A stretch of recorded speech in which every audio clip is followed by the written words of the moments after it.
So how does lightning routing work?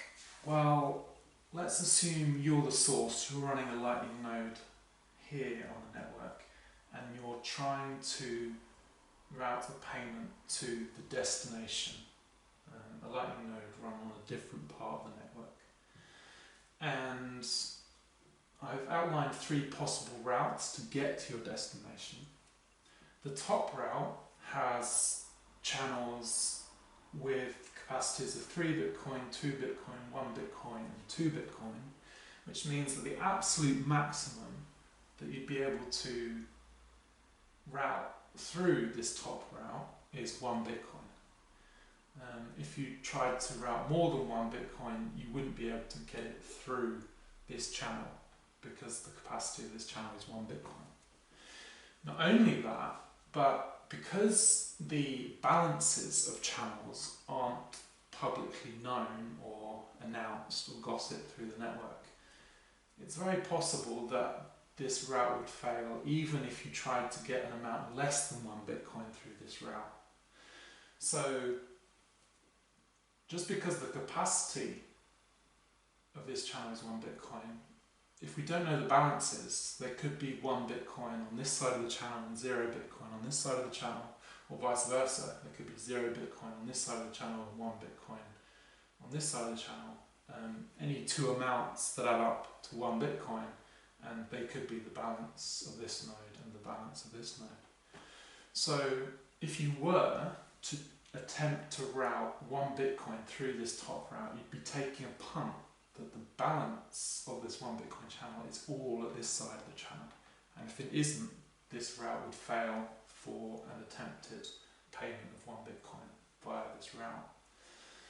Then this second route, we have 4 Bitcoin in this channel, 5 Bitcoin in this channel, 2 Bitcoin in this channel, 3 Bitcoin in this channel.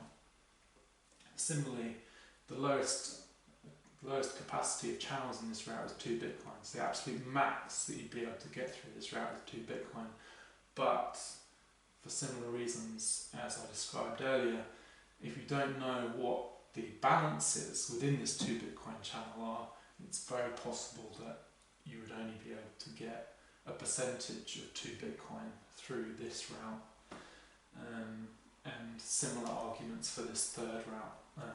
There's a channel with a max capacity of 0.5, so it's very possible that you'd only be able to get a 0.2 or 0.3 Bitcoin via this bottom route. So when deciding on which route to potentially take for your attempted payment, you are going to be looking at the capacities and any information that you have on whether a channel typically is kept balanced, like 50-50 balances on either side, is going to be useful when you determine which route you should attempt first, right? Other factors to consider are the fees that channels charge to route through those channels. If some of these channels are charging large fees, you might want to go through a different route to avoid having to pay high fees. And other things like uptime, right? So if you have prior knowledge of, say, this node going offline regularly and not being reliable, then you might not choose this route that goes through that node because there's a high probability that this node won't actually be able to route your payment because they'll be offline.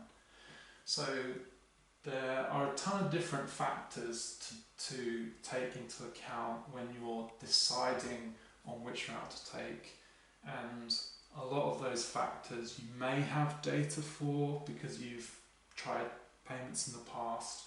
You may have data because you've queried participants in the network that have more knowledge of the network and past payment history than you have. So depending on what information you have available, that could potentially impact which routes you try first. Now, the hope is that even if you try a few routes and they fail for whatever reason, balances were on the wrong side of the channel, the node was offline, whatever the reason is for the payment failing, the hope is that you can try multiple alternative routes and eventually get your payment to the destination even if the previous attempted payments failed.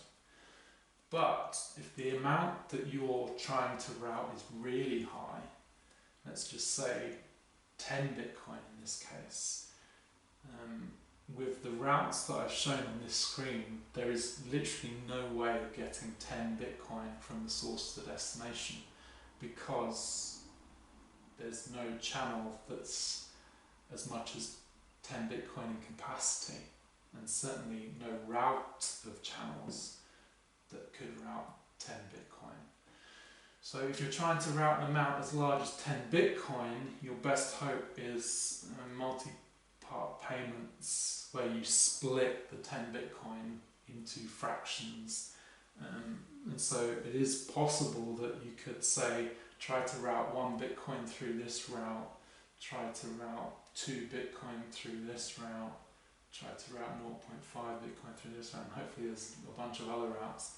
And then that way you could potentially get your 10 Bitcoin payment to your destination, but split between multiple different paths that all eventually get to the destination and accumulate up to that 10 Bitcoin payment.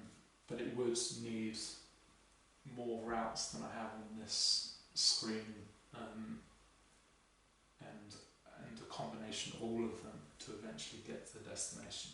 So certainly the higher the amount you try, the higher the probability of failure and the higher the probability that there isn't actually a route or a combination of routes to get such a large payment to your end destination.